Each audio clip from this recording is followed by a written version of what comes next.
నమస్తే. పూర్వం విశ్వమంతా కూడా సంస్కృత భాషనే నిత్య దైనందిన వ్యావహారిక భాషగా ఉండెను.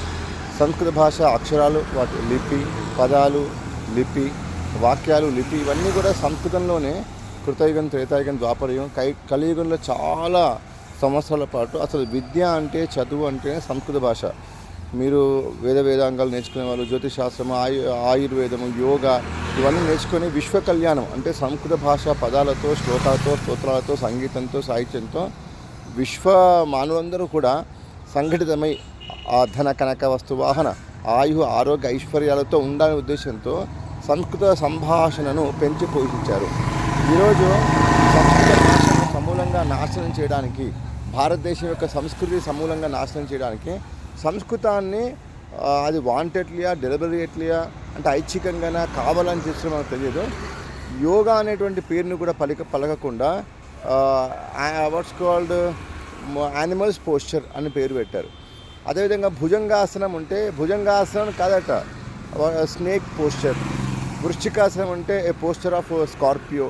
ఈ విధంగా సంస్కృత భాషా పదాలను ఆంగ్ల భాషలోకి అనువాదం చేసి సంస్కృత భాష అక్షరాలను, పదాలను, వాక్యం వినకుండా, చూడకుండా, కంటితో చూడకుండా, చెవులతో వినకుండా, నోటితో అనకుండా, చేతితో రాయకుండా, బుద్ధితో స్మరించకుండా సంస్కృత భాషను, ఆ భాష ఉన్న పదాలను అనువాదం చేసి సమూలంగా నాశనం చేసి సంస్కృత భాష అనేటువంటిది పూర్తిగా మృత భాష చేయడానికి కుట్రలు, కుతంత్రాలు జరుగుతున్నాయి.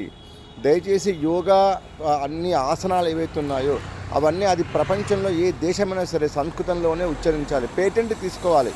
మన యోగా అనేటువంటి పదం మన పేటెంట్. దాన్ని ఆంగ్ల భాషలోకి అనువాదం చేసి ఆ సంస్కృత భాషను మొత్తం కనుమరుగు చేయడానికి కుట్రలు చేయడం అనేది ఏదైతుందో అది తప్పు. సంస్కృత భాష గురు శిష్యులే ఈ ప్రపంచానికి, దేశానికి, వీధికి, ఇంటికి అన్నిటికీ కూడా అలంకారం. కాబట్టి ప్రతి గుడిలో, బడిలో, వీధిలో, గృహంలో సర్వత్రా సంస్కృత భాష గురు శిష్యులు ఉండాలి. ఆంగ్ల భాష వల్ల ఈ దేశంలో సంస్కృత భాషను అనివార్యంగా నేర్పించాలి. ఎందుకోసం అంటే మన వేదాలు, వేదాంగాలు, రామాయణ, మహాభారత, ఇతిహాసం, యోగా అనేక శాస్త్రాలు సంస్కృత భాష జన్మించాయి, కానీ ఆంగ్ల భాషలో కానీ, హిందీ భాషలో కానీ, తెలుగు భాషలో జన్మించలేవు. ఇది వాస్తవము. చదువుకున్నటువంటి పండితులు, ఈ సిలబస్ నిర్మాతలు ఎవరైతే ఉన్నారో, ఇప్పుడు నేషనల్ ఎడ్యుకేషన్ పాలసీ అంటాం, ఏదో స్టేట్ ఎడ్యుకేషన్ పాలసీ అంటాం, వీళ్ళు సంస్కృత భాషను తొలగిస్తే వాళ్ళకి ఏం వస్తుంది? వాళ్ళు ఏమనుకుంటారు? భారతదేశంలో ఉన్నటువంటి మొత్తం సంస్కృతి సాంప్రదాయాల్ని సమూలంగా నాశనం చేసి సంస్కృత భాష అక్షరాలు, పదాలు, వాక్యాలు, స్తోత్రాలు, సూత్రాలు, సాహిత్యాన్ని నాశనం చేస్తే వాళ్ళకి వచ్చేటువంటి లాభం ఏమిటి? నా విచిత్రంగా, ఆశ్చర్యంగా ఉంది. నేటి తరం పిల్లలు సంస్కృత భాషను నేర్చుకోకపోతే మన భారతదేశం యొక్క గొప్పతనం ఎలా నేర్చుకుంటారు? శుక్రనీతి సారము, కామంద నీతికి సారము, 100 మార్కులు సంస్కృతం పెట్టి సంస్కృతాన్ని ఆంగ్లంలో రాయిస్తారు. సంస్కృతాన్ని ఇంగ్లీష్ వరే అనివార్యంగా పెట్టి సంస్కృతంలో రాయిస్తే మీ పిల్లలు, ఓ మేధావులారా, ఐఏఎస్, ఐపీఎస్, ఓ రాజకీయ నాయకులారా, మీ పిల్లలే గొప్ప సంస్కృత భాషలో గొప్ప వక్తలు అవుతారు, కవులు అవుతారు, పండితులు అవుతారు, ఋషులు అవుతారు. అదేవిధంగా గొప్పైనటువంటి గురు శిష్య సాంప్రదాయం, గురుకుల సాంప్రదాయం ఈ భారతదేశంలో కిం వదామः సర్వత్రాపి అరాజమానం భవతి. సాంప్రదాయం ఒక సాంప్రదాయస్య పరిరక్షణం భవతి, పరిపాలనం భవతి, పరివర్ధనం చ భవతి. కాబట్టి ఈ దేశంలో సంస్కృత భాషను అనివార్యంగా నేర్పించేటువంటి ఒక రాజ్యాంగం ఏర్పాటు చేయాలి. దయచేసి అటు కమ్యూనిస్టు పెద్దలు కానీ, ఇటు మహమ్మదీయులు కానీ, క్రైస్తవులు కానీ, ఇంకా మిగతా పెద్దందరూ కూడా, చదువుకున్న వారందరూ కూడా సంస్కృత భాష ఈ దేశానికి, ఈ ప్రపంచానికి, విశ్వానికి లోకా సంస్థ సుఖినోభవంతన్ ఎంతో ఉపకృతవతి, కళ్యాణం కృతవతి, విజ్ఞానం దత్తవతి ఆసీత్. ఈ భాష ఎంతో కళ్యాణం చేసింది, విజ్ఞానం ఇచ్చింది. అదేవిధంగా ఇప్పుడు ఉపకరిష్యతి చ.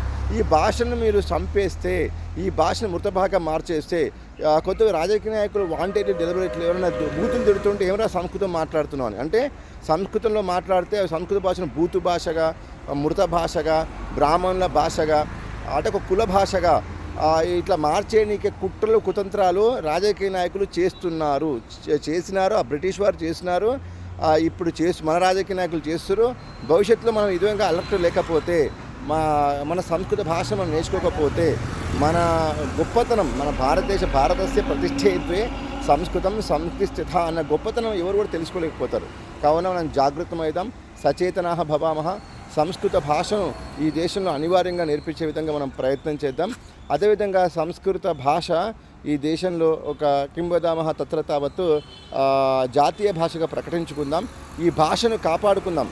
ముందు భాష ఉంటేనే కదా మస్తిష్కం సంస్కారాధికం సర్వాణి అపి ప్రాప్తుం వివిధాన్ని సంస్కారాన్ని ప్రాప్తుం భాష అత్యంత ఆవశ్యకీ భవతి. కాబట్టి అన్ని ఉత్తమోత్తమ సంస్కారాలకు నిలయమైనటువంటి ఆలయమైనటువంటి ఆశ్రయమైనటువంటి ఋషి సాంప్రదాయానికి ఈ గొప్ప ఋషులు తయారు చేసినటువంటి ఈ భాషను మనం కాపాడుకుందాం, పెంచి పోషించి అభివృద్ధి చేసుకుందాం. ఈ దేశంలో ఈ భాషను ఆంగ్ల భాషలో అనివార్యంగా మనము నేర్పించే విధంగా ఒక రాజ్యాంగాన్ని ఏర్పాటు చేసుకుందామని కోరుకుంటూ మమ నామ రాజేంద్ర ప్రసాదः అహం సంస్కృత ఆచార్యः అస్మి. ధన్యవాదः. నమస్తే.